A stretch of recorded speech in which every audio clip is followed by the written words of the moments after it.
প্লেসমেন্টে তোমাদের প্রত্যেককে স্বাগত।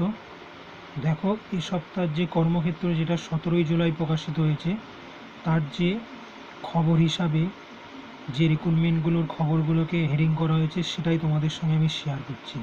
প্রথম যেটা বড় খবর, ডাক বিভাগে প্রায় 44,228 জনের মতো একটা ডাক সেবকের বড় রিক্রুটমেন্ট।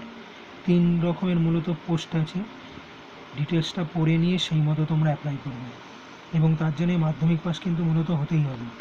ইন্ডিয়ান ব্যাংকে 152 তরুণীকে অ্যাপ্রেন্টিস ট্রেনিং দিয়ে তাদের কিন্তু একটা জব রিক্রুটমেন্টের সুযোগ দেওয়া হচ্ছে। ব্যাংক অফ মহারাষ্ট্রে স্পেশালিস্ট অফিসার হিসাবে নেওয়া হচ্ছে প্রায় 78 জন। এরকম একটা খবরকে বড় করা হয়েছে। পাশাপাশি এনসিআরটিতে assistant editor, proof reader, DTP operator পদে কিছু শূন্যপদ হিসাবে নেওয়া হচ্ছে, সেটাও কিন্তু একটা বড় আকারে দেখানো হয়েছে। আইটিবিপিতে কনস্টেবলের একটা রিক্রুটমেন্টের খবর, সেটাকেও এখানে হেডিং করা হয়েছে। এবং সেনাবাহিনীর অফিসার অর্থাৎ এনসিসির যারা সি সার্টিফিকেট আছে, সি সার্টিফিকেট পাস করেছো, তারা মূলত অ্যাপ্লাই করতে পারে। এবং আইআরসিটিসিতেও চাকরির কিছু রিক্রুটমেন্টের খবর কিন্তু অলরেডি তারা প্রকাশ করেছে।